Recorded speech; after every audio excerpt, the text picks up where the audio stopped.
Quand tu pries pour tous les jours, Dieu intervient et il te connecte aux bénédictions que lui-même a envoyées. Amen. Quand on va terminer, je suis sûr que beaucoup d'entre vous vont déconnecter. J'ai enseigné au Burundi un enseignement que j'ai appelé la déconnexion.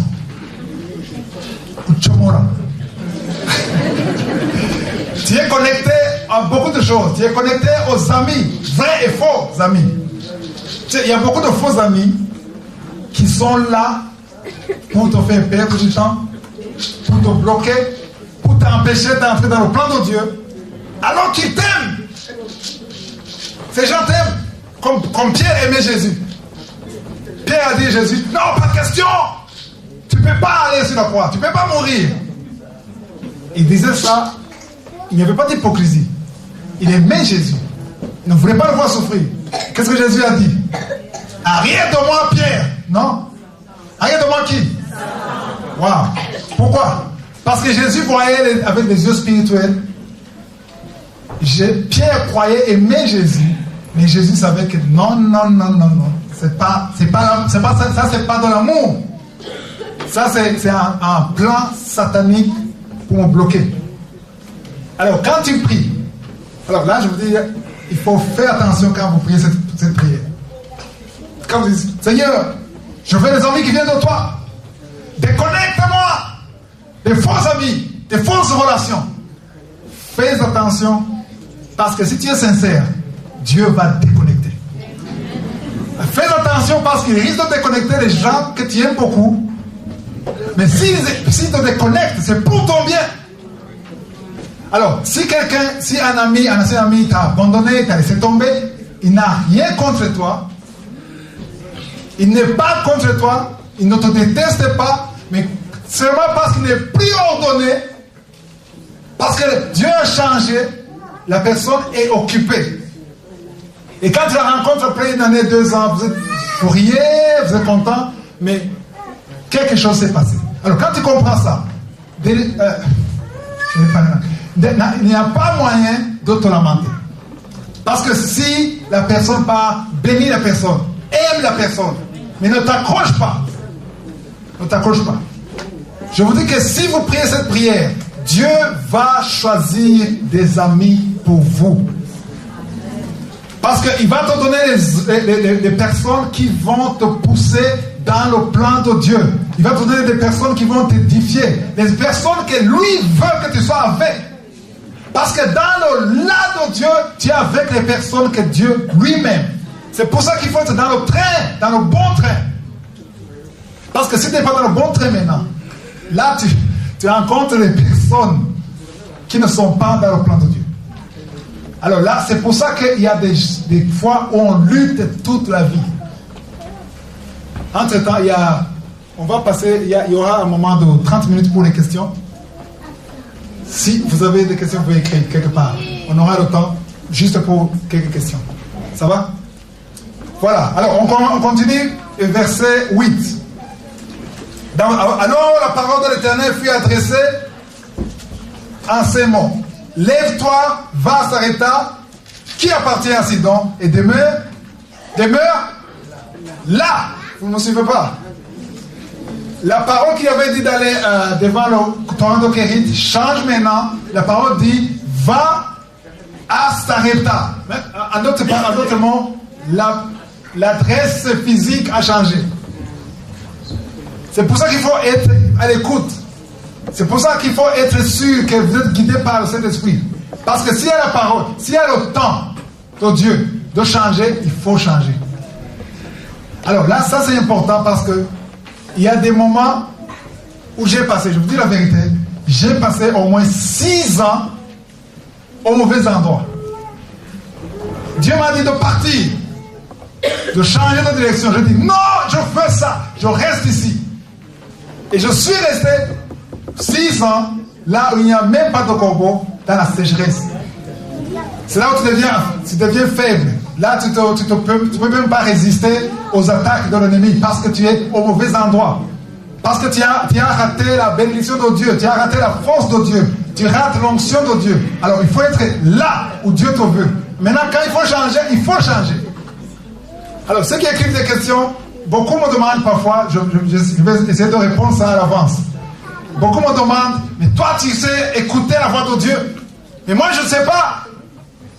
Comment est-ce que je saurai que c'est le moment de changer? Là, il y a une prière qu'il faut prier. C'est la prière d'ouvrir et de fermer les portes. Cette prière marche toujours si tu es sincère. C'est-à-dire que tu pries toujours, Seigneur, je ferme les portes du diable. J'ouvre tes portes. Je veux être là où tu veux que je sois. Guide-moi. Et Dieu influence les circonstances. Et tu vas toujours te trouver là où il veut que tu sois. Mais si tu pries cette prière, c'est la prière que Jésus a enseignée dans Matthieu 6,10. La prière quand il a dit que ta volonté soit faite sur la terre comme au ciel, comme elle est déjà faite au ciel. Alors, quand tu pries cette prière, il faut t'attendre à ce que Dieu fasse effectivement sa volonté. Parce qu'on peut prier comme ça, on dit non, on veut que Dieu fasse sa volonté, mais on dit Seigneur, non, pas ça. Ça oui, mais pas ça. Non, ça nous arrive tous. Tu as prié, oh, que ta volonté soit faite. Et quand Dieu fait sa volonté, non, tu me déçois. Il y a quelqu'un, il y a longtemps, je crois, 16 ans, 18 ans, quelqu'un au Congo, à Lumbashi. Il est passé 7 jours de jeûne et de prière pour prier pour une femme. C'était un célibataire, un jeune homme. Alors, d'abord il y avait une femme qu'il voulait. Il avait l'image, la description de la fille parfaite, selon lui. Alors, il est allé dans la chambre 7 jours, sans boire, sans manger. Et quand il a quitté la chambre, tout le monde a demandé, ça va? Quoi? Tu priais Dieu? Oui. Et alors, Dieu m'a déçu. Comment Dieu t'a déçu? Tu sais la fille qui m'a montré? Non. Même si c'était la seule au monde, je ne l'épouserais pas. En fait, c'est quoi? Il est allé prier pour une femme. En fait, il avait déjà une femme dans sa tête. C'est comme un chèque. Tu écris le montant que tu veux. Tu dis à Dieu, si tu peux signer, Seigneur, je veux ton cachet, le cachet céleste. Je veux que tu bénisses mon plan. En fait, il avait un plan et il veut que Dieu bénisse son plan. Tu vois, Dieu ne veut pas que tu amènes ton plan. Certains me disent, alors pourquoi prier? Pourquoi prier si Dieu déjà a un plan? Mais Dieu a un plan, ça c'est vrai. Éphésiens 2,10. C'est-à-dire que Dieu a préparé tout avant même la fondation du monde. Et nous sommes là pour marcher dans ce que Dieu a déjà préparé. Alors quand tu pries, n'essaie pas d'influencer ta volonté à Dieu. Il ne faut pas aller avec une image.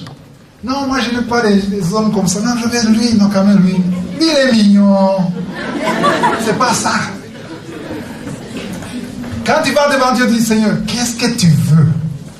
Quel est le plan que tu as pour moi? Quel est l'homme qu'il faut? Pas pour mes émotions. Je sais, il y a une chose. Je vais vous donner le témoignage de mon mariage. Amen. Vous voulez ça? Oui. Vraiment? Oui. Il y a que les célibataires qui disent oui. Les autres ne veulent pas. Donc c'est trop tard. C'est pas trop tard. Vous avez des enfants. Vous voulez apprendre. Parce que quand tu vas devant Dieu, avant tout, il faut être dans l'idée que Dieu connaît déjà tout ce dont tu as besoin. Que Dieu a déjà un plan pour toi. Tu cherches du travail. Ça arrive souvent au Burundi.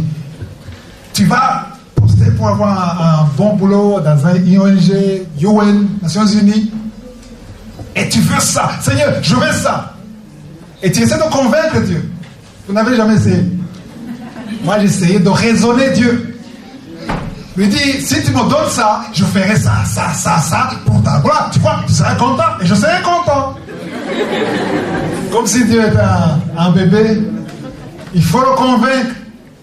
Alors, si tu vas devant Dieu et tu pries, parce que 1 Jean 5, parce qu'il y a des versets que je ne peux pas lire, vous pouvez écrire. 1 Jean 5, 14, 15.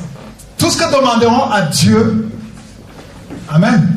Tout ce que nous demanderons à Dieu, selon sa volonté, Dieu nous écoute.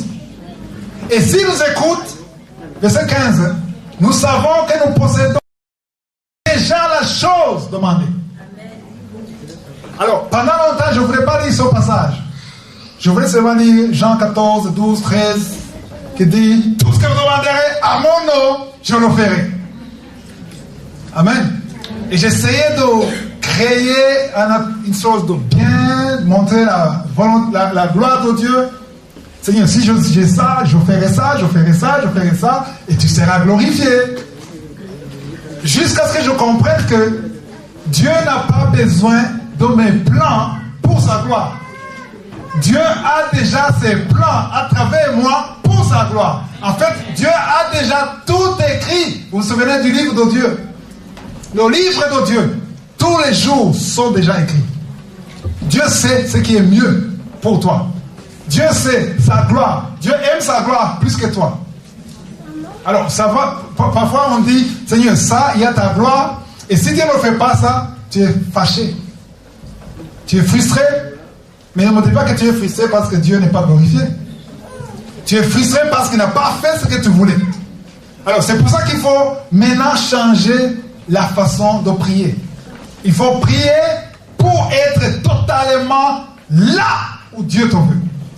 Parce que quand tu seras là, quand tu seras dans le train de Dieu, tu es sûr, pas seulement une femme, pas seulement un mari, même le boulot, même les contrats, tout, le ministère, l'onction, tout ce que Dieu a préparé pour toi se trouve là.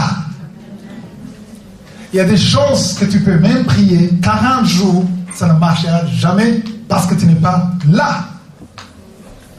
Dieu tient à ce que tu sois où il veut que tu sois. C'est pas grave, même si tu as échoué. Tu peux avoir échoué. Tu as pris le mauvais train. Tu ne connaissais pas Dieu. Tu as fait des relations qui ne sont pas bonnes. Et tu te trouves très loin. Mais je te dis une chose. Dieu, c'est un Dieu qui restaure. Même ce qui est brisé, Dieu restaure. Dieu sait comment le faire. Tout ce qu'il veut, il veut que tu comprennes ça, que tu sois d'accord d'être là où il veut que tu sois. Alors, on continue, verset 9. Il est allé, il a dit, va à Sidon et demeure là. Voici, j'ai ordonné à une femme veuve de te nourrir. Pas j'ai ordonné, j'y ai ordonné. J apostrophe Y. Y veut dire quoi? Là. Où? Sarepta. Il fallait dire Sarepta parce que c'est l'endroit où Dieu lui a dit d'aller. Et qu'est-ce que Dieu a ordonné? Les corbeaux? Quoi? Une femme riche. Vous savez, quand on parle d'une femme veuve dans la Bible, Ancien Testament, ça veut dire une femme très pauvre. Parce que les femmes, à l'époque, dépendaient totalement du mari. Totalement. Ne travaillez pas. C'est pas comme aujourd'hui. Vous avez des diplômes, vous travaillez, c'est pas ça. Alors, si une femme est veuve, c'est pour ça que la Bible dit, il faut secourir les veuves et les orphelins. Parce que si tu n'as pas un papa, tu n'as pas un mari, tu as besoin d'aide. Alors, c'est maintenant. Avant, c'était le miracle, c'était quoi? Dieu a ordonné au corbeau. C'est ça. Et verset 9, il dit, j'ai ordonné à quoi? Une femme veuve. Dieu trouvait toujours des situations impossibles pour montrer que c'est Dieu. Alors c'est pour ça que il faut comprendre que Dieu, notre Dieu, change toujours de stratégie. Tu as toujours eu des corbeaux et tu attends toujours des corbeaux. Peut-être le temps des corbeaux est expiré. Où sont les corbeaux, Seigneur? J'ai changé de stratégie. Et tu cherches toujours les corbeaux. C'est pour ça que quand tu passes du temps quelque part, à un boulot, tu ne veux pas lâcher. C'est ça mon boulot. C'est le corbeau peut-être. Maintenant c'est le moment d'une veuve. Dieu change, tu dis, non, Seigneur, please, qu'on ne me change pas. Non, laisse-les te virer. Si c'est Dieu qui veut. C'est ça la prière qu'il faut prier. Si tu es menacé, ton boulot est menacé, prie en ces termes. Seigneur, si c'est là, si ici est là, le diable ne peut pas me chasser. Personne ne peut te chasser. Personne ne peut bloquer la bénédiction de Dieu si tu es là, au moment de Dieu, à l'endroit de Dieu. Et si tu es en bonne relation avec Dieu, rien ne peut te chasser. Personne ne peut te chasser. C'est pour ça qu'il ne faut pas avoir peur. Avant c'était des corbeaux, maintenant c'est une veuve. Mais il faut comprendre que la veuve, elle ne connaissait pas Élie. Elle ne connaissait pas Élie. Mais Dieu l'a ordonné alors qu'elle ignorait que quelqu'un l'a ordonné. Tu peux être ici maintenant. Et Dieu a déjà, pas il le fera, il a déjà ordonné quelqu'un de te bénir. Quelqu'un que tu ne connais même pas. Qui est ordonné? Il ne te connaît pas. Il ne sait pas qu'il est ordonné. Mais Dieu l'a ordonné. Mais la personne attend que tu sois là. Et le moment arrivé, la personne il a envie de te bénir. Pourquoi? Parce que Dieu l'a ordonné. Comprenez ça? Parce que si vous comprenez ça, vous allez dire merci à la personne, parce que la personne a obéi. Mais arrivé à la maison, il faut vous agenouiller. Dis, Seigneur, merci. Parce que tu as utilisé ma soeur ou mon frère. Je me suis rendu compte que certaines personnes n'ont pas une grande gratitude envers Dieu. La gratitude va totalement à la femme veuve ou au corbeau. C'est pour ça qu'il faut remercier la personne, parce que la personne a obéi. Mais il faut savoir que ça vient de Dieu, parce que tu as obéi. Tout don parfait vient où? Vient d'où? D'en haut, vient de Dieu. Alors, maintenant, verset 10. Il se leva et il alla à Sarepta. Comme il arrivait à l'entrée de la ville, voici une femme là. Une femme veuve qui ramassait du bois. Il appela et dit, va me chercher, je te prie, un peu d'eau dans un vase afin que je boive. Il demande à une veuve. Il alla chercher, il appela de nouveau et dit, apporte-moi, je te prie, un morceau de pain dans ta main. Écoutez ce qu'elle a répondu. Et elle répondit, l'Éternel, ton Dieu est vivant, je n'ai rien de cuit, je n'ai qu'une poignée de farine dans un pot et un peu d'huile dans une cruche. Et voici, je ramasse 2 morceaux de bois. Puis je rentrerai et je préparerai cela pour moi et pour mon fils. Nous mangerons, après quoi nous mourrons. Et là, juste la farine et l'huile pour elle et son fils. Si c'était toi, tu allais pleurer. Oh, ça me fait pitié. C'est ça. Mais Élie, il n'a pas réagi comme ça. Élie savait qu'il était où? Là. Ah, tu as compris. Tu sais, quand tu es là, tu as l'assurance. Rien, tu ne peux pas avoir peur. Oh Seigneur, tu m'as envoyé chez une veuve qui n'a rien. Tu ne peux pas prendre ça quand même. Non, je sais. Non, ma Dieu, même. Mais qu'est-ce que Élie a dit? Verset 12, 13. Élie dit, ne crains point, rentre, fais comme tu as dit, seulement, écoutez ici, prépare-moi d'abord. Quel homme, quel gentleman. Prépare-moi d'abord, ça veut dire quoi? Elle avait pour une seule journée. Autrement dit, donne-moi ce que tu allais manger, toi et ton fils. Vous comprenez ça? Et la femme, elle allait prendre des pierres. Tu es malade? C'est pour moi et mon fils. Mais elle dit, moi d'abord. Parce qu'il savait qu'il était là. Et la femme ne pouvait pas résister parce qu'elle était ordonnée. Vous avez compris? La femme devait faire ça parce que, tu vois, il ne faut jamais dire, j'allais avoir ce boulot, c'est cause de lui que je n'ai pas eu ça. Non, il est allé parler contre moi, c'est pour ça que je n'ai pas eu le boulot. c'est parce que ce n'était pas ton boulot. Le chef n'était pas ordonné. Non, on allait se marier, mais il a entendu de mauvaises nouvelles sur moi. Non, ce n'était pas ton mari. Ce n'était pas ta femme. Personne ne peut être entre toi et la personne si c'est bien de Dieu et que tu es là. Dieu a utilisé les situations impossibles.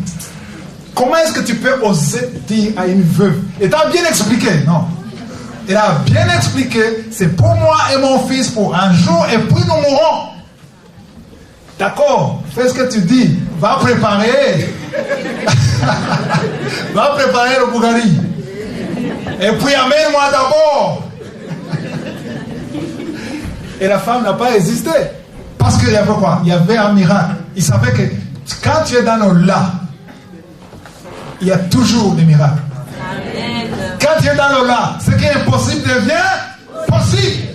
C'est pour ça que Élie était ok, j'ai compris, mais je dois d'abord manger. Waouh! Quand j'ai dit ça, j'ai dit comment Élie a osé dire ça? Ok, prépare-moi d'abord avec cela, ce que tu as.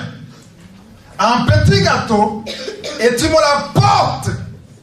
Tu en feras ensuite pour toi et ton fils. En fait, elle avait quoi? Elle avait pour 2 personnes.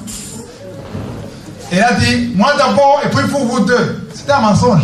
Parce qu'un des 2, entre la maman et la fille et le fils, un des 2 va manquer à manger.